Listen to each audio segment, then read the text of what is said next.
35-year-old Claudia Lawrence went missing from a sleepy suburb of York in March of 2009. Her disappearance would lead to a £1 million manhunt and numerous arrests, in one of the largest inquiries North Yorkshire Police has ever seen. But almost 10 years later, Claudia is still nowhere to be found, and what evidence there is leaves more questions than answers. This is the Case Remains podcast, episode 1, The Disappearance of Claudia Lawrence. Claudia was born on the 27th of February 1974 to Peter Lawrence, a solicitor, and his wife Joan. Along with an older sister, Ali, Claudia had an ordinary and pretty comfortable upbringing in Malton, which is a small market town in the north of Yorkshire. She made friends easily and was also really close with her sister. She was adventurous and an animal lover, and she even had her own pony from quite a young age, and would spend hours horse riding and down at the stables. After finishing school at York College for Girls at the age of 18, Claudia pursued a catering qualification at York Technical College, and from there she went on to hold several positions as a chef. At the time of her disappearance, she lived alone in a Victorian terraced house that she'd bought in the village of Hayworth, and worked in the kitchens at the University of York, which was conveniently located just 1.6 miles or 2.5 kilometres away from her home. Peter and Joan divorced when Claudia was in her early 20s, but she stayed close to both of them, always catching up with them over the phone and seeing her dad a few times a week. The day before anyone realised Claudia was missing was a day much like any other. The date was March 18th, 2009. Claudia had got up early in the morning and headed off for her shift at the kitchens. She was caught on the university's CCTV cameras arriving for work at 5:57 a.m. It was a pretty uneventful shift, and she clocked out at 2:31 in the afternoon, where the exact same camera caught her leaving. This particular afternoon, a colleague of Claudia's saw her walking home and offered her a lift, which she happily accepted. She normally drove to and from the university, but her car had broken down and was in for repairs at the time. She had been home for about 15 minutes when she popped out again to post a letter. During this outing, she bumped into an acquaintance who later described Claudia as her usual happy, cheery self. There were 2 CCTV cameras on her route to and from work, and the footage of this short journey would be the last verified sighting of Claudia Lawrence. We know that Claudia was home for at least some of that evening. She'd spoken to her dad on the phone at around 7:30 and then called her mum immediately afterwards. They were chatting about a TV programme they were both watching, which her mum has since said she could hear in the background of the call, and they also made plans for Mother's Day, which fell on that very weekend. Claudia sent a text to a friend at 8:23, and at 9:12 she received a text from a guy called Steve Salmons, a friend of Claudia's who lived in Cyprus. But police have never been able to confirm if she opened that message or not. According to her parents, when Claudia had an early shift at the university, she would try to be in bed by 9 p.m, so it is possible she may have been asleep by then. The next morning, however, Claudia never turned up for work. But it wasn't until the next day that anyone realised Claudia was missing. She'd been due to meet one of her best friends, Susie Cooper, for a drink at her local pub on the evening of the 19th. Claudia was a well-liked and sociable person, and she could often be found at the Nag's Head, which was just 4 doors down from her home. When Claudia was a no-show, at first Susie thought little of it, and sent her a text jokingly thanking her for standing her up. But when Susie still hadn't heard from her the next day, she began to worry. She called George Foreman, the landlord of the Nag's Head, who was also a friend of Claudia's, and asked him to go and knock on her door. When there was no reply, Susie called Claudia's dad, Peter, who had a set of keys to her house. Peter called the University of York, who confirmed that Claudia hadn't turned up for work the previous day. By now, in a bit of a panic, Peter drove the 20 miles to Hayworth and picked up George Foreman from the pub. When the men let themselves in, they found her house to be exactly as they would expect it to be. Claudia's bed had been made, her toothbrush stood on the kitchen draining board, and her breakfast plates were in the sink, which led them to believe that Claudia had got up and got ready the previous morning as normal. Her slippers were left by the door, as if she'd taken them off to put on her boots before she left. The only missing items were Claudia's backpack that she normally took to work, her chef's whites, her hair straighteners, and her mobile phone. With no sign of Claudia, Peter reported her missing to the North Yorkshire Police and an investigation was launched. But police faced a problem from the start. No one was sure exactly which day Claudia had vanished. The things at her house, like the toothbrush and the breakfast plates, suggested that she had left for work and that maybe something had happened to her en route. It was really dark in the mornings at that particular time of year, and Claudia had been walking alone, so at first it seemed like a feasible explanation. But analysis of Claudia's phone revealed that it had powered down around midnight, and police believed that it was turned off as opposed to running out of battery. According to her friends and family, Claudia was a prolific phone user and would be on her mobile during her work breaks as well as on her journey home, a fact that her phone records were able to back up. Police also found Claudia's charger at home, and so it seemed odd that such a heavy phone user would leave for work not only with a dead phone but with nothing to charge it. Her handbag and bank card were also found at home, but colleagues confirmed that Claudia didn't often take them with her to work. But on top of that, police had no crime scene. There wasn't a hair out of place in Claudia's house, let alone any evidence of any kind of injury or struggle. Within 10 days, the investigation had intensified, with 100 police officers and 65 people from search and rescue teams combing the local area. Down the road, the doors of Holy Trinity Church opened so people could light candles and pray, and the Archbishop of York led prayers and made personal contact with the Lawrences. It wasn't long before the case garnered national attention, and a reconstruction of Claudia's last known movements were created in early June on the popular UK TV programme Crime Watch. After that, police had no shortage of reports to look into, as the public rallied round to try and help bring Claudia home. Among the most significant came a month after Claudia disappeared, when someone reported seeing a couple arguing next to a parked car just outside the University of York where Claudia worked. The sighting happened at around 6:10 in the morning, just after Claudia was due for her shift that day. Another key sighting came from 5:35 that same morning, when a passing cyclist remembered seeing a man and a woman on Melrose Gate Bridge. This area is not only on Claudia's route to work, but is just before a CCTV camera that would normally have caught her on her way to the university. The woman was described as shorter than the man, with mousy brown hair and wearing a short blue jacket. The man was described as around 5'6", with a skinny build, wearing a dark-coloured hoodie with the hood up and dark-coloured combat trousers with pockets on the sides. The witness also stated that he was holding a cigarette in his left hand. This will become important later. But despite numerous appeals from the North Yorkshire Police, the man and the woman have never been identified. Another significant report regards Claudia's backpack that was missing from her house. A person reported seeing a blue and grey backpack really similar to the one Claudia had at about 1 p.m. on Thursday the 19th of March, which is one of the possible days that Claudia went missing. A witness reported seeing the backpack in a grassy area just off a footpath near the university, again not far off Claudia's route to work. The North Yorkshire Police mentioned this sighting on their website, but I can't find any mention of it in any of the newspapers, so it seems like it may just have been another dead end. As well as all the eyewitness statements, police had CCTV footage that captures something a bit out of the ordinary on that day.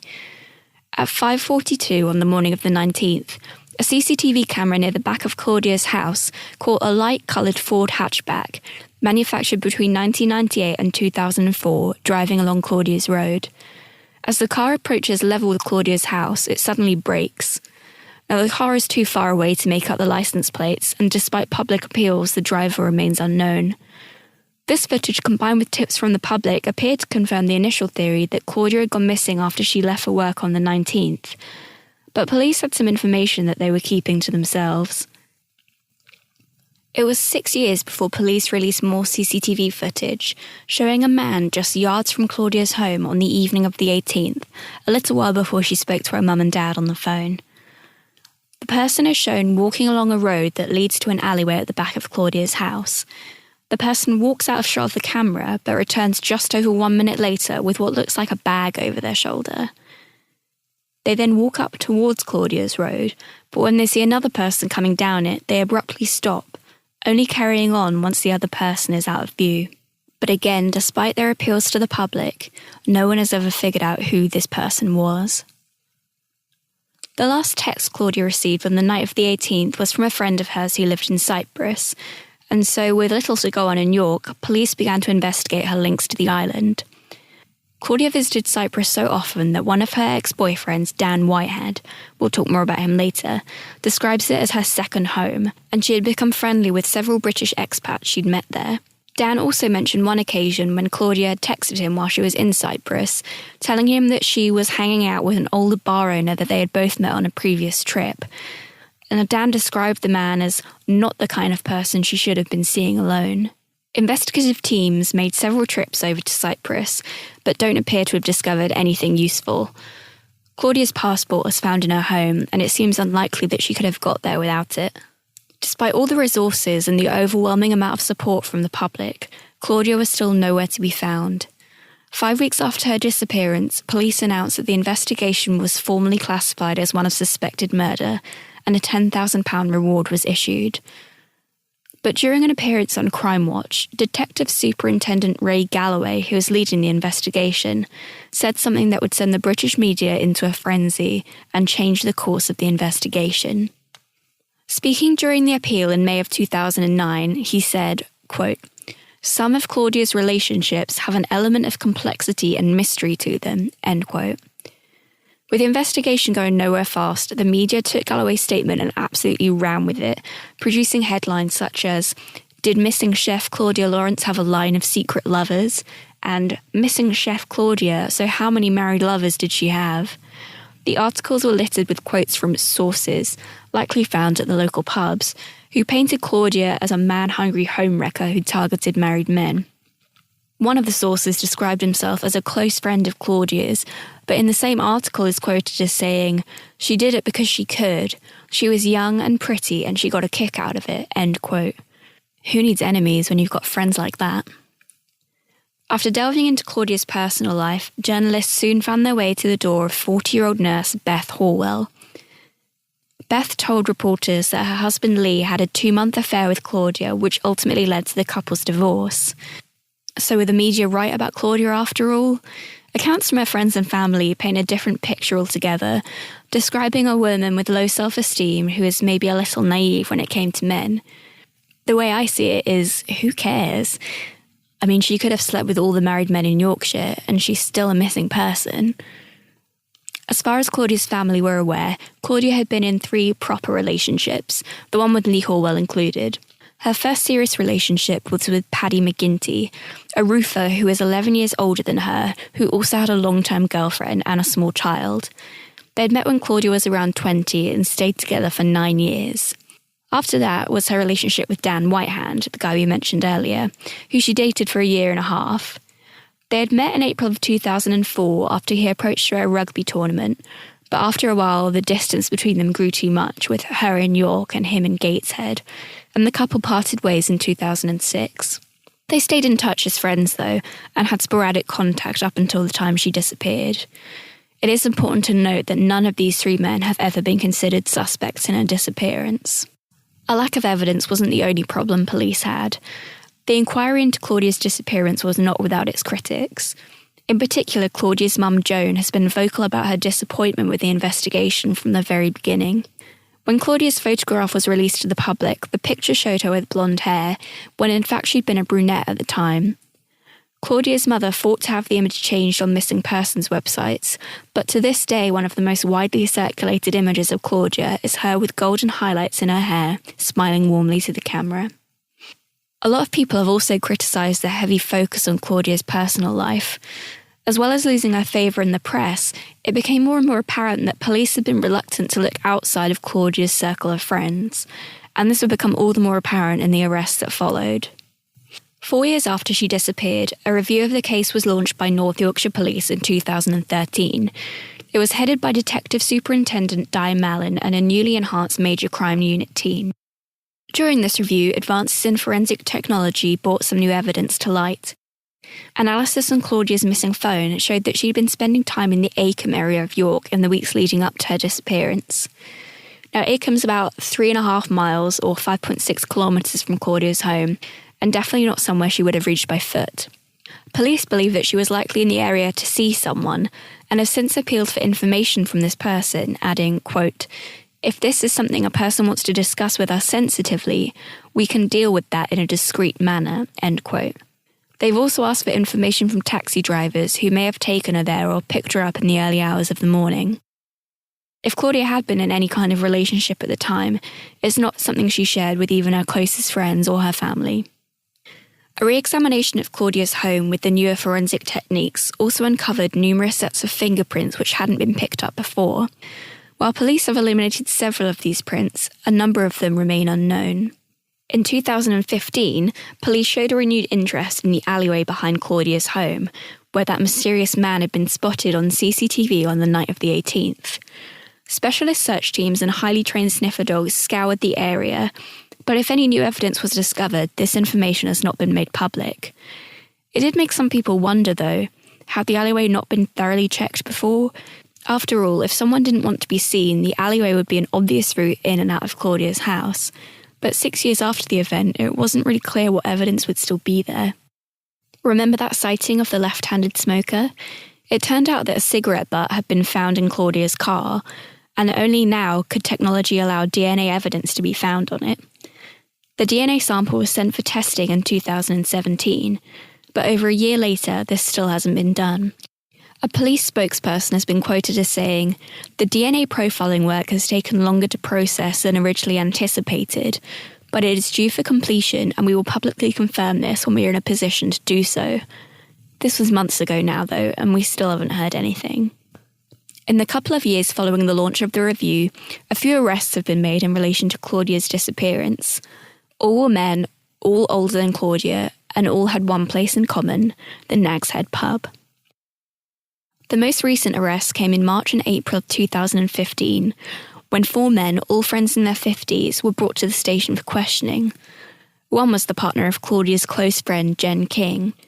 They were all interviewed by police and all had their houses searched, but just like all the other men that had come before them, they were released due to a lack of evidence.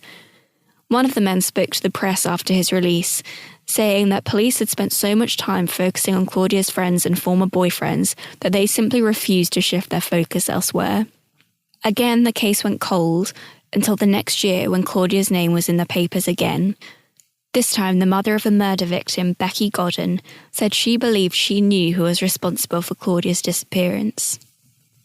Christopher Halliwell, aged 52, is currently serving life in prison for the murders of 20-year-old Becky Godden and 22-year-old Sean O'Callaghan. Becky's mother, Karen Edwards, claimed that during her own investigation into her daughter's murder, she found a witness who says they saw Halliwell talking to Claudia shortly before she disappeared. Sean and Becky both disappeared from Swindon, some 200 miles from Claudia's home in York, although Christopher Halliwell's father did live in Huddersfield, which is about an hour's drive away. Thin, 5'8", and a left-handed smoker, Halliwell's description does bear startling similarities to the man reported by a witness on the morning Claudia missed her shift. Remember the guy who was seen arguing with a woman? And there was another weird coincidence concerning the days that both Claudia and Sean had vanished. Halliwell had murdered Sean on a date of significance to him, it being the date that he and a girlfriend had broken up. The date in question was the 18th of March, the same date that Claudia may have disappeared. While there are some similarities between Claudia's disappearance and the murders of Becky and Sean, it is important to note that Di Mallon has stated that there is no known link between Halliwell and Claudia, and he is not considered a suspect. 4 years after the review began, the North Yorkshire Police announced that it was all but complete, and that the investigation had been moved to the reactive phase. In other words, unless any new information comes to light, or the DNA sample from the cigarette provides a match, work on Claudia's case will be significantly scaled back. Since Claudia disappeared, the police have taken 2,517 statements, checked 1,771 vehicles, searched 38 homes and business premises, examined 64 scenes, and tested more than 200 items for DNA. In total, 159 people have been fully reviewed. Speaking of the decision to scale back the investigation, Assistant Chief Constable Paul Kennedy said, quote, "The team has reviewed the entirety of the initial investigation into Claudia's disappearance in 2009, and as a result has identified many new lines of inquiry which have been pursued with vigour and determination. Despite their exhaustive efforts, the support of national experts, the application of the very latest forensic techniques to exhibits recovered many years ago, and despite the team tracing and speaking to many people who did not come forward in the first inquiry, we have sadly not been able to find that crucial piece of information. It is not for the want of trying that a breakthrough has not yet come, but rather the result of the continuing refusal of those who know what happened to Claudia to come forward and tell us the truth. The case will not be closed until those responsible for Claudia's disappearance, and we believe her murder, are brought to justice." End quote. Peter Lawrence has worked tirelessly in the wake of his daughter's disappearance to support those with missing loved ones. He campaigned for years with the help of the Missing People charity to create legislation that lets family or friends of a missing person become legal guardians of their homes and affairs while they are gone. In April 2017, the Guardianship Missing Persons Bill, known as Claudia's Law, was passed, and this year Peter was awarded an OBE from the Queen in recognition for his work. He continues to pay the bills for Claudia's house, which stands almost exactly as it was left almost 10 years ago. Her clothes still hang in the wardrobe, her shoes sit in boxes under the stairs. Each item a small symbol of hope that maybe, one day, she might come back home. Thank you so much for listening to the first episode of the Case Remains podcast. You can find me on Twitter and Instagram with the handle @CaseRemains, and you can also visit my website, www.caseremains.com, where you can find write-ups on missing person cases and unsolved mysteries. Until next time, stay safe.